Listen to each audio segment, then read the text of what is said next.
You're listening to Talking to Teens, where we speak with leading experts from a variety of disciplines about the art and science of parenting teenagers.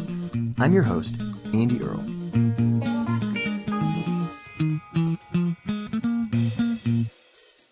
We're here today with Dana Suchow. She is an expert on body image, and she speaks all around the world to groups of parents and teachers and educators about body image issues. And she is the founder of myhotpants.com, which started out as a fashion blog, but turned into this forum where she was sharing her story, struggling with an eating disorder, and other people began to share their own stories about their bodies. And so she has started this whole movement on social media, and you can find her on Instagram. She's really active, has tons of followers, and talks all the time about body image issues. We are interested to pick her brain today about how you, as a parent, can engage with your teenager about body image and what are the signs that you need to look for to determine if body image might be an issue with your teenager. And then what do you say to start the conversation, get them to open up about it? And what can you say if you think that there might be a problem? Really, really excited to dive into all of that and more. The place that I'm most curious about is how this all started, because you have such a big thing going, you know, this international brand and all these people who are sharing their stories through your website. And there's really like a community. Yes. And I'm always so interested in people who have started something that's like sort of such a movement like that in kind of what was the driving force behind it, because, you know, it takes so much energy and you have to be a little crazy to do something like that. It's interesting looking at where I am now to where I started. So I started as a fashion blogger. A couple years ago, I was dating a fashion photographer, and I thought that, you know, if I could be a fashion blogger, we could do this together, and I could be flown around the world, and I could be cool and famous and get clothes and everything sent to me. But on the inside, I was struggling with an eating disorder. So I had this kind of outward appearance that I was showing to people online and on social media, and it was polished and it was photoshopped and it was perfect. And then on the inside, I was just absolutely struggling. I hated my body. I was terrified of food. I was over-exercising. My relationships were crumbling. And so through that and through my recovery over the years, I started slowly coming clean to my readers and slowly saying, you know, hey, I'm not feeling great about my body, or, you know, hey, I've been, you know, I was binge eating, or I was this, or I was that. And people started relating, and they started saying, oh my God, me too. Oh my gosh, I'm not alone.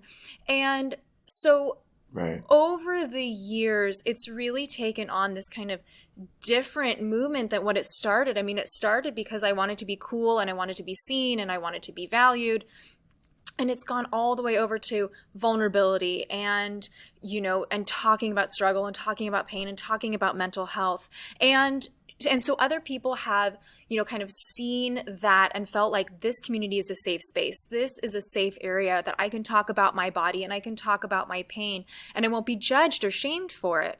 And so that's where the My Body Story series came from. It was, you know, as I had kind of gone through a lot of recovery, I was like, okay, I don't need this as much for my recovery, but I have built such a platform, and I have built such a safe group and, you know, space for people, that I think with privilege comes responsibility. And it's my responsibility to also not only give people a space to talk about their struggles, but show different voices and faces and body types that are going through the same thing that we have such a preconceived notion about because of how society puts pressures on bodies, that we can say, oh my gosh, these people are human. Everyone is human. We all have a shared humanity. And we can really, through our empathy, we can listen to other stories and we can go, okay, we all have something in common and we all need to fight this. Okay, and so then just walk me through how it actually works, because I've seen the stories that are posted, and it's like people are posting photos, and then they kind of are posting a story of it. Usually it seems like there's some kind of a shame that they were made to kind of feel like they were, you know, had something about them that they tried to hide, and they're kind of coming clean about it and posting photos. How does it work, and how did that aspect of it start? Yeah, I think it was like one day I just thought, I'm done talking about myself. I have shared so Mm. much of myself. And I have so many people in my messages, in my emails, in my DMs on my social media saying, I'm really struggling and I wish I had a space to talk to this. I wish I had friends here. I wish I had a community here. And I go, I want to share your voice. I want to feature you. I have this space. Let me share this with you. What it is, it's a writing prompt. It's, if your body could tell a story, what would it tell? And every single person, man, woman, queer, straight, cis, trans, black, white, it doesn't matter. You have a story that you've experienced from the way society has treated your body and the way you perceive your body and the way you take care of your body and love your body or hate your body.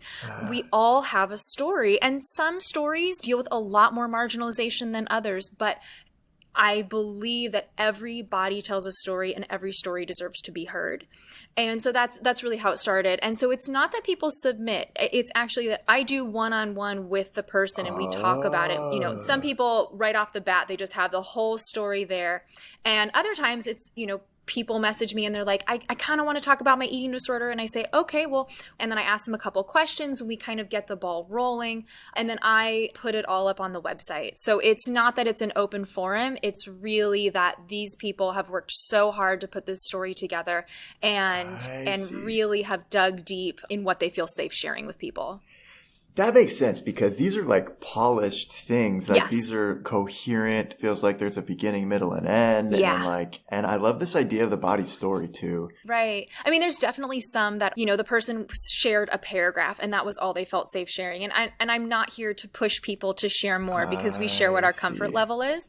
And so that's why, you'll see some that are very short and you'll see some that are very, very long. And it's the comfort level. Also, it releases a lot of shame. Whenever I talk to people after they shared their stories, they go, I feel so much better. I feel like a weight has been lifted off my chest. I feel like I shared a secret that has been hurting me for so long, and it just doesn't have so much power over me. And I think that that's another important aspect too. I hear that. And I think that's true in a lot of ways, that once you just kind of get it over with, it's like ripping off the Band-Aid or something sometimes, and sometimes we realize that what we feared has come to pass and it wasn't so bad. I think that's so cool what you do with helping people to find their body story. And I wonder if we could talk a little bit about that. And you mentioned that there are some questions that you kind of ask people because, we focus here on teenagers and specifically on how parents can kind of help their teenagers to thrive more. And I wonder if there's like conversations parents could have with teenagers and some of those questions maybe that you were mentioning that you ask people, or some kind of like prompts that you could ask teenagers to kind of get the conversation going and help them to start developing their own body story. Yeah, I think it's a lot. I mean, we live in a society that dieting is normal and eating disorders have kind of become normal, or at least disordered eating. And so I think that that's why, eating disorders go so undetected or they're so normalized and parents have absolutely no idea what to do. There's so much that can be done. And that's what drives the work I do is I don't want kids to go through what I went through. And so I want to give the parents, the teachers, the caregivers, everyone that's around them, the tools to protect children from going through what I did. Because most parents don't know, and that doesn't mean that they're bad parents. It just means that society's not teaching us or teaching parents or anyone that's around children how to properly talk to kids about bodies. The very first thing I say is, even before we start putting the responsibility on children, is talking about our own bodies. And that I think is the modeling. Biggest thing is really, it starts in the home. It starts in the school. It starts with adults mirroring how to treat bodies. So, if you are sitting in front of the mirror and you are going, ugh, I hate my stomach. Ugh, I hate my thighs. Oh, I'm so ugly. I'm this, I'm that. Your child who, probably sees you as an adult that needs to be respected, that they love, that is, perfect in their eyes, and starts going, wow, this human being is so flawed, or, oh my gosh, bodies are so ugly. And that child starts internalizing those voices and they go, a body is something to be torn apart. So I tell the story of, I saw my mom tear her body apart.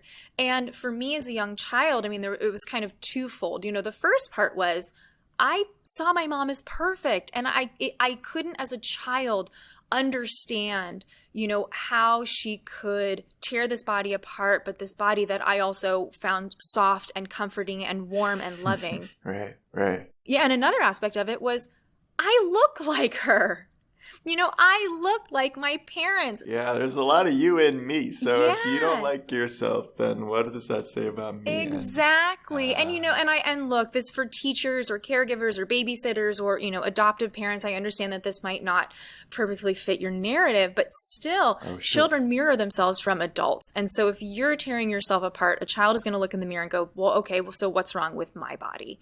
So it really is respecting bodies. And I firmly believe that you are going to have negative body thoughts. That is how society works. That is how media works. That is how advertising works. Mm-hmm. You're going to have negative thoughts. Yeah, billions of dollars are spent to make you feel bad about your body. Yes. And they're really, really good at it. And that's the thing. So you're going to have those negative thoughts.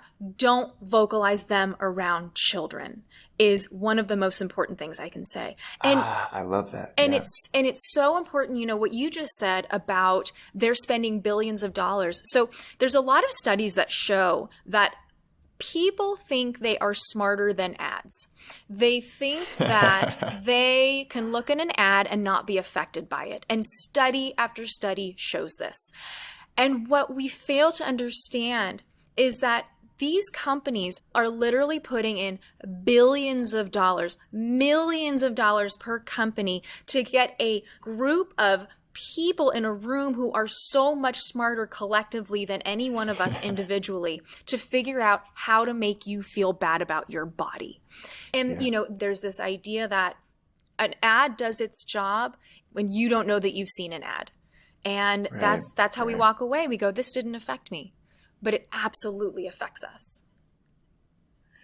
I mean, I think it's the same as a researcher. It's so typical to tell people about studies and, psychological phenomenons. And it's easy for people to say, oh, yeah, man, one of my sisters does that all the time. Right. But really hard for people to see that, no, it applies to everybody. And these are fundamental truths.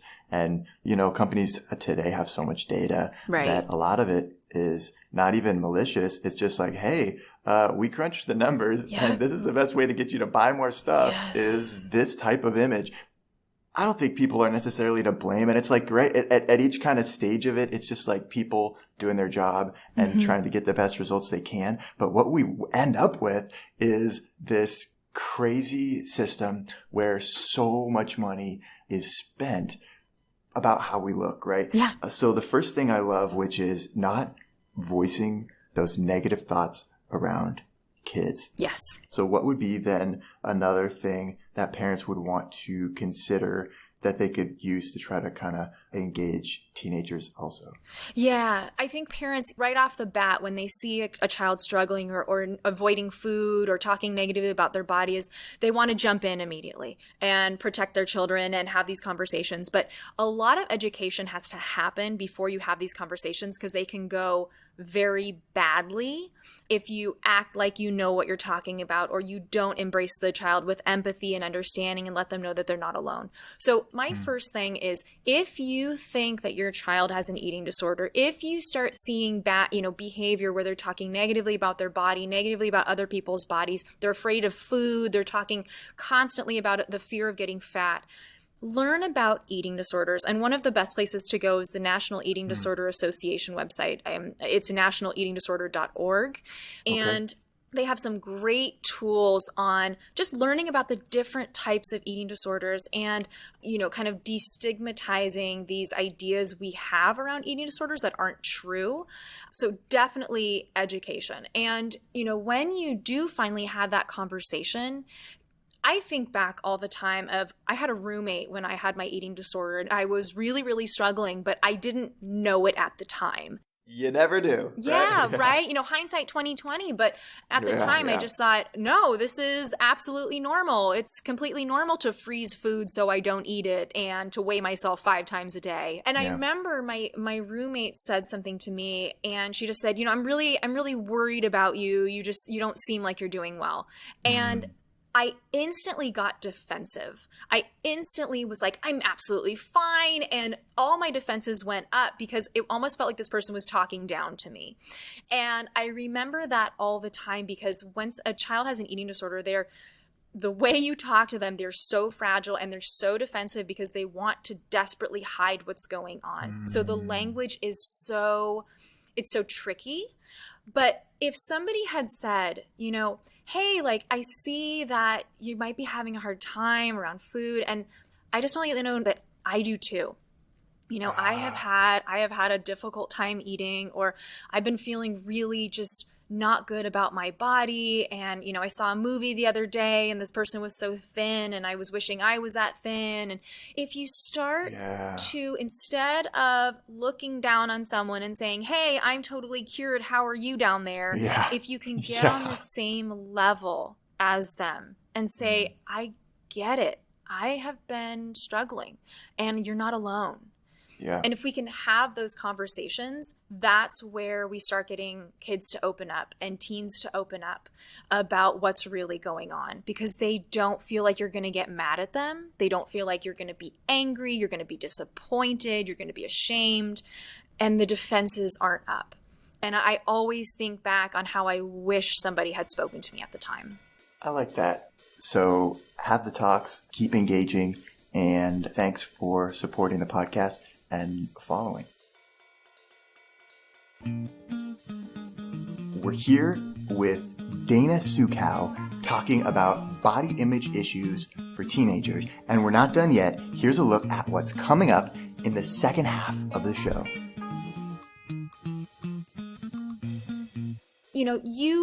The ideal body. I don't even have to describe it. You can imagine it in your head. It's what you see in every movie, every magazine, every advertisement, every billboard, everything. It is the only body type that is represented. If you saw, it was Wonder Woman, right? The movie that came out recently, about a year ago. If you saw Wonder Woman with your kids, at the end you could go, when did they have time to shave? When did all of the Amazonian women have time to get electrolysis? Why did not a single woman have body hair? And so it's these types of questions that you're getting your child and yourself to think slightly differently about the image that's being portrayed to you. When I was fashion blogging and I would have photo shoots on the weekends and I was really deep in my eating disorder, I wouldn't eat for, a day or two before I did my photo shoots. Sure. And I would exercise compulsively. I mean, I would run 3 times a day before I had a photo shoot. And I would do all of this just to look thin, just to look, quote unquote pretty. Yeah. And so what I would do is I would do all of this work because I was so afraid of anybody seeing any ounce of fat or anything on my body. And then I would post these pictures and people would go, oh my gosh, ideal body. Oh my gosh, you look so beautiful. Oh my gosh, you're perfect. And that would be the comments under my photos. And in my head, I was like, if you only knew what's going on behind the scenes, if you only knew what I'm doing to try and maintain this, it is so unhealthy. Yeah. It is so unhealthy. I also go on and I will scroll through and I will spend an hour on the Explore page on Instagram and I'll go, oh my God, I feel terrible about myself. Everyone else is doing more amazing stuff than I am. Everyone else has a better body than I do. Everyone else is prettier and younger and happier. Sure. And I think one thing that social media does is it displays everyone's highlight reels. We have seniors, 80, 90, 100 years old, reporting that they are developing eating disorder symptoms because they're afraid to get fat. And we're talking about end of life people, where it's what do you have to worry about? Enjoy live food. It up. Yeah. Live it up. And we should have people living it up at every age, but even 80, 90, 100 years old, and we have people that are scared to put on weight. Want to hear the full interview? Sign up for a subscription today. You get unlimited access to all the interviews I've conducted. It's completely affordable, and your subscription helps support the work we do here at Talking to Teens. Thanks for listening. I'll see you next time.